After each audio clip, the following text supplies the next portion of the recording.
Ward પ્રમુખોની જાહેરાત થયા બાદ આજે સુરત ઉધના ભાજપ કાર્યાલય ખાતે ચૂંટણી અધિકારીઓ સહાયકોની ટીમ પ્રમુખ દાવેદારોની રજૂઆતોને સાંભળી સેન્સ લેશે। સુરત ભાજપ પ્રમુખની રેસમાં પરેશ પટેલ અને હેમાલી બોઘાવાળાનું નામ સૌથી આગળ છે।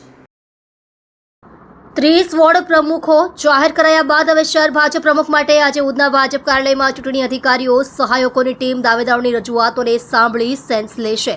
ઈચ્છુકો લેખિતમાં દાવેદારી કરી શકશે। સવારે 10 થી બપોરે 2 કલાક સુધી ટીમ દાવેદારી પત્ર લેશે। આજે ચૂંટણી નિરીક્ષકો સમક્ષ શહેર પ્રમુખ પદ માટે ઈચ્છુકો દાવેદારી કરી નોંધાવી શકશે।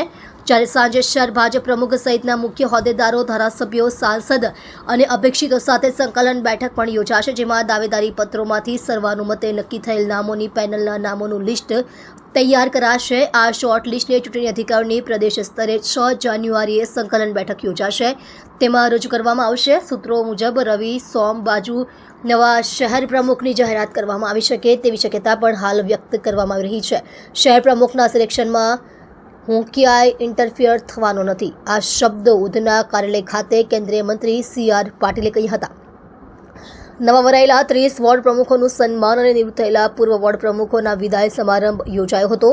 આ પ્રસંગે પાટીલે કાર્યકર્તા મહાન છે, ગત વિધાનસભામાં પણ ઉમેદવાર અંગે મારી કોઈ ભૂમિકા ન હતી તેમ ઉમેર્યું હતું। મિત્રો, આપ સૌ જાણો છો કે ભારતીય જનતા પાર્ટીમાં પ્રદેશમાં સંગઠન પર્વ, અખિલ ભારતીય પર્વ ચાલી રહ્યું છે। એની પ્રાથમિક અને પ્રારંભિક કે વોર્ડ પ્રમુખોની રચના હતી એ પૂર્ણ કરી છે।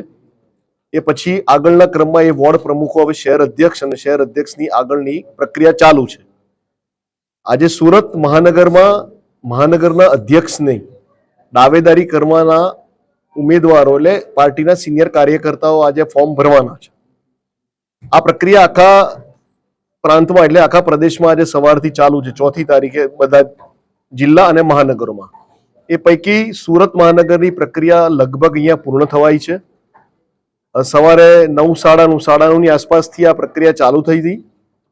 કાર્યકર્તાઓમાં ખૂબ ઉત્સાહ છે, ખૂબ સિનિયર કાર્યકર્તાઓ પણ અહીંયા આવ્યા છે, એમાં બહેનો પણ છે।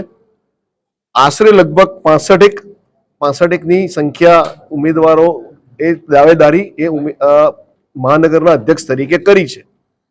આ બધા જ મિત્રો જેમને દાવેદારી કરી છે, જેમના ફોર્મ છે, એમની બપોર પછી સ્ક્રુટિની થઈ સાંજે આ જ મહાનગરમાં સંકલન થશે અને એનો એક રિપોર્ટ બનાવી અમે સૌ 4 મારી સાથે પ્રદેશમાંથી કુલદીપભાઈ સોલંકી કે જેઓ પંચમહાલ જિલ્લાના મહામંત્રી છે પાર્ટીના, સુરત મહાનગરના જ પંકજભાઈ અને રમેશભાઈ ઉકાણી પણ મારા સાથી, અમે આખી પ્રક્રિયામાં જોડે રહ્યા છે।